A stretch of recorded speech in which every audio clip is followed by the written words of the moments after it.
وقت ہے عالمی خبروں کا۔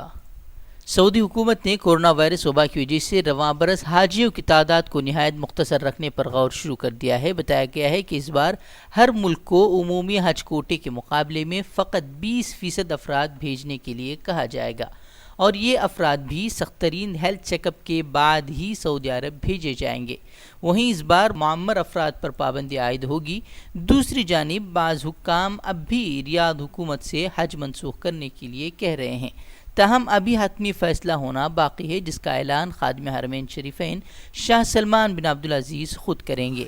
معلوم ہو کہ ہر سال دنیا بھر سے لگ بھگ 25 لاکھ مسلمان حج کی سعادت حاصل کرنے سعودی عرب آتے ہیں، جس سے سعودی معیشت میں بھی اربوں ڈالر کا اضافہ ہوتا ہے۔ تاہم سعودی حکومت کے اعلیٰ حکام نے معیشت کے بجائے صحت اور عوام کی جانوں کو ترجیح دینے کا فیصلہ کیا ہے۔ واضح ہے کہ سعودی عرب میں کورونا وائرس کے مریضوں کی تعداد 1 لاکھ سے تجاوز کر گئی ہے۔ کئی دنوں تک کرفیو کے نفاذ کے بعد مقامات مقدسہ کو کھول دیا گیا ہے، تاہم جدہ میں تاحال کرفیو نافذ ہے۔ ایسی صورتحال کے باعث سعودی عرب نے 2 ماہ قبل مسلمانوں سے حج کی تیاریاں مؤخر کرنے کی درخواست بھی کی تھی۔ وہیں چینی حکومت کی جانب سے غور مسلمانوں پر مظالم کی خبریں سامنے آتی رہتی ہیں۔ اس بیچ جرمن کے ایک میڈیا ادارے ڈوئچے ویلے نے ایک رونگٹے کھڑا کرنے والی رپورٹ پیش کی ہے، جس میں کئی ایسے خلاصے کیے گئے ہیں جس سے دل دہل جاتا ہے۔ رپورٹ کے مطابق چینی حکومت ملک کی صوبے سینکیانگ میں تعلیم نو کے مراکز کے نام سے مختلف حراستی مراکز چلا رہی ہے، جن میں بند افراد کے لیے ہر نیا دن ایک ڈراؤنے خواب کی طرح ہوتا ہے۔ ان مراکز میں بند افراد کئی گھنٹے لینگویج کلاسز میں نہایت چھوٹے سٹولز پر بیٹھنے پر انہیں مجبور کیا جاتا ہے، اور اس کے بعد انہیں گھنٹوں صدر شی جن پنگ کی تعریف پر مبنی پروپیگنڈا مواد دکھایا جاتا ہے۔ ایسے میں ان سے ذرا سی بھی لغزش یا غلطی ہو جائے تو انہیں سخت سزا دی جاتی ہے۔ ان مراکز میں انہیں جرائم کی ایک فہرست دی جاتی ہے اور انہیں کہا جاتا ہے کہ اس میں سے کسی جرم کو قبول کر لیں، اور حیرانی کی بات یہ ہے کہ جرائم کی فہرست میں مذہبی عبادات، مثلا نماز پڑھنا، اسکارف پہننا، بیرونی پاسپورٹ رکھنا جیسے کام بھی شامل ہیں۔ وہیں جب وہ ان فہرست میں سے کوئی جرم چن لیتے ہیں تو اس کے بعد ایک شرمناک مقدمہ چلایا جاتا ہے۔ اس مقدمے میں قیدی کو کسی بھی طرح کی کوئی قانونی نمائندگی نہیں دی جاتی ہے، اور بغیر شواہد یا ثبوتوں کے انہیں مجرم قرار دیا جاتا ہے۔ ان غیر قانونی اقدامات کی فہرست یہ بتاتی ہے کہ چین کا ہدف مسلمانوں کا مذہب اور ثقافتی رسومات ہیں۔ انسانی حقوق کے کارکنان ایک طویل عرصے سے بیجنگ حکومت پر الزام عائد کرتے آئے ہیں کہ وہ ایغوروں کی ثقافتی اور مذہبی پہچان مٹانا چاہتے ہیں۔ چین میں مذہبی سرگرمیوں کو اپنے عامہ کے لیے خطرے کا نام دے کر غیر قانونی قرار دیا جا رہا ہے، اور انسانی حقوق تنظیموں کا کہنا ہے کہ حکام کسی بھی مذہبی سرگرمی کی جو تشریح کرنا چاہتے ہیں کر لیتے ہیں۔ پورا قانونی نظام ہی بے وقوفی ہے اور یہ سراسر ناانصافی پر مبنی ہے۔ ترکی میں 4 سال قبل رجب طیب اردوغان کی حکومت کا تختہ پلٹنے کے لیے ہونے والی ناکام فوجی بغاوت کے ردعمل میں گرفتاریوں کا سلسلہ بدستور جاری ہے۔ ترکی کی سرکاری نیوز ایجنسی انادولو کے مطابق متعدد صوبوں میں کارروائی کرتے ہوئے اب مزید 149 افراد کو گرفتار کیا گیا ہے۔ گرفتار ہونے والوں میں 6 پولیس سربراہان بھی شامل ہیں۔ سیکورٹی فورسز کے اہلکاروں پر گولن تحریک سے وابستہ ہونے کا الزام عائد کیا گیا ہے۔ ترک حکومت گزشتہ کئی برسوں سے امریکہ میں جلاوطن فتح اللہ گولن کی تحریک کے خلاف کارروائیاں جاری رکھے ہوئے ہے۔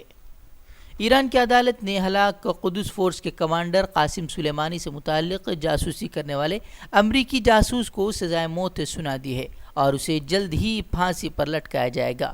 جاسوس ایرانی کمانڈر کی ہلاکت سے قبل امریکی اور اسرائیلی خفیہ ایجنسی سے مسلسل رابطے میں تھا، اور قاسم کے ٹھکانوں سے متعلق بھی معلومات دشمنوں کو فراہم کر رہا تھا، جس سے امریکہ اپنے مقصد میں کامیاب ہوا ہے۔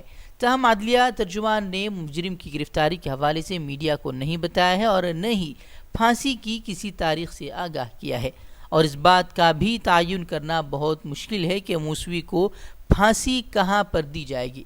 خیال ہے کہ رواں برس 3 جنوری امریکہ نے ڈرون حملے کے ذریعے ایرانی قدس فورس کے سربراہ کو ہلاک کیا تھا، اور واشنگٹن حکومت نے الزام عائد کیا تھا کہ قاسم سلیمانی مشرق وسطی میں امریکی فوج پر حملوں میں ملوث رہا ہے۔ وہیں جرمنی میں پولیس نے نیوزی لینڈ حملے کی طرز پر مسلمانوں پر وار کرنے کی منصوبہ بندی کرنے والے شخص کو گرفتار کیا ہے۔ سرکاری پروزیکیوٹر نے بتایا ہے کہ جرمنی کے شمالی شہر سے تعلق رکھنے والے ملزم نے انٹرنیٹ پر حملے سے متعلق اپنے منصوبے سے بھی آگاہ کیا تھا۔ پروزیکیوٹر کا کہنا تھا کہ ملزم نے اپنی گفتگو میں کرائسٹ چرچ واقعے کا ذکر کیا تھا، جہاں 2 مساجد میں حملوں میں 51 افراد جاں بحق ہوئے تھے۔ ملزم بھی اسی طرز کا حملہ کرنا چاہتا تھا اور اس کا مقصد مسلمانوں کا قتل عام کرنا تھا۔ پولیس نے ملزم کے قبضے سے الیکٹرانک فائلز برآمد کی ہیں، جس میں دائیں بازو کے سختگیر نظریات کا مواد بھی موجود ہے۔ ملزم کو 2 روز قبل گرفتار کیا گیا تھا، جس کے بعد اس پر جرائم کرنے کا ارادہ اور اسلحہ خرید کر کشیدگی کو ہوا دینے کی دفعات شامل کی گئی ہیں۔ یاد رہے کہ جرمنی میں گزشتہ 1 سال کے دوران دائیں بازو کے سختگیر افراد کی جانب سے کئی حملے مسلمانوں پر کیے جا چکے ہیں۔ Afghan national security council (NSC) نے کہا ہے کہ حکومت اب تک مجموعی طور پر 3000 طالبان قیدیوں کو رہا کر چکی ہے اور یہ سلسلہ بدستور جاری ہے۔ طالبان ترجمان نے 31 مئی کو اپنے ایک بیان میں تصدیق کی تھی کہ ان کے مجموعی طور پر 2284 قیدی آزاد ہو چکے ہیں، تاہم اب مزید قیدیوں کی رہائی کے بعد تعداد 3000 ہو گئی ہے۔ افغان حکومت اور طالبان مرحلے وار فریقین کے قیدیوں کو رہا کر رہے ہیں۔ اس سے قبل 5 جون کو طالبان نے 38 افغان حکومت کے قیدی رہا کیے تھے۔ تمام قیدی افغان صوبے نیمروز اور فراہ میں قید تھے۔ فریقین نے مزید زیر حراست رہنے والے افراد کی رہائی کی امید بھی ظاہر کی ہے۔ خیال رہے کہ قطری دارالحکومت دوحہ میں قائم طالبان آفس میں فریقین کے درمیان مزید قیدیوں کی رہائی سے متعلق مذاکرات جاری ہیں اور اس تعلق سے طالبان نے بھی بات چیت کی تصدیق کی ہے۔ مزید خبروں کے لیے لاگ ان کریں فکروخبر.com اور ہمارے چینل کو سبسکرائب کریں اور ویڈیو کو شیئر کریں۔